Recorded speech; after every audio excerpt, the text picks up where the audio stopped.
What I'm hearing is that in the early hours of the morning, when I was safely asleep, there were a series of attacks, rocket attacks from, well, this is what the Israeli military is telling us, rocket attacks from Iranian forces in Syria into Israel. That's a first. We haven't had that before.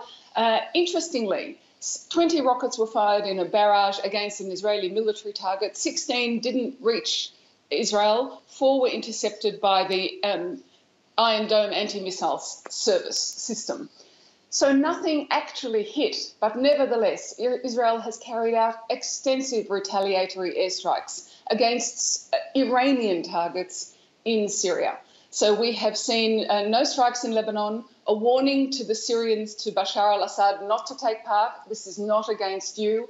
And attacks against, very specifically named, the Al-Quds force, and a decision of its general, Major General Qasem Soleimani, to take this decision to strike inside Israel. So a huge ratcheting up of tension. There are reports of casualties, but no numbers yet. So we do not know who, if any, forces have been killed, along with the strikes against installations inside Syria.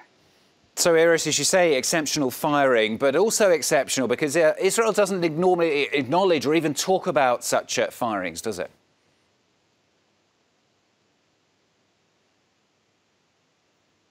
No, it doesn't. And I don't know what this says. I don't know what we're standing in front of, if you like.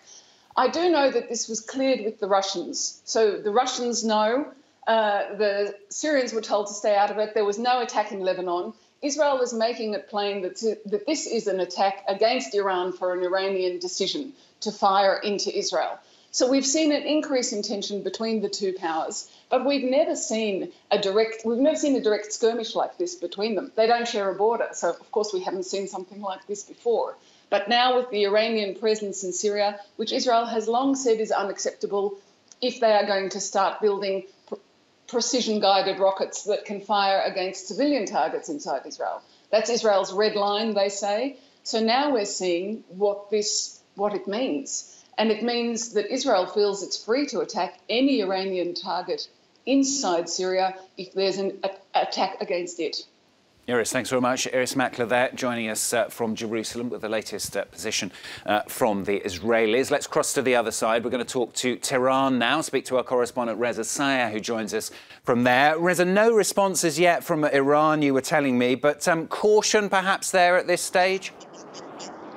Yeah, I think we have to be very cautious in describing the events overnight as a direct skirmish between Israeli forces and Iranian forces in Syria, because that simply has not been confirmed. Certainly it seems that Israeli officials want to portray it that way, but certainly that has not been independently confirmed. What's clear is that there's been an exchange of missile attacks from within Syrian territory and from within territories of the occupied Golan Heights. Israeli defense forces, Israeli officials are saying that these missile attacks were started by Iranian forces within Syrian territory, and Syrian forces are saying these attacks were instigated by Israeli forces from within the Golan Heights. But again, it's not clear. It has not been independently confirmed who started this flare-up.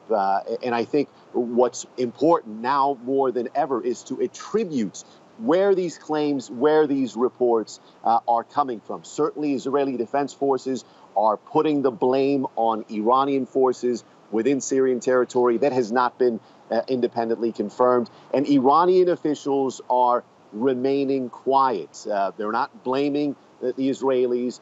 They're not taking responsibility for the missile attacks that have apparently taken place from within Syrian territory. So certainly an escalation of tensions, and seemingly one side does want to escalate matters, but it doesn't seem to be clear who. But certainly an early indication that the fallout from Mr. Trump's decision to pull out of the nuclear deal, of the Iran nuclear deal, this is one of the outcomes, an apparent flare-up within Syrian territory and the occupied Golan Heights.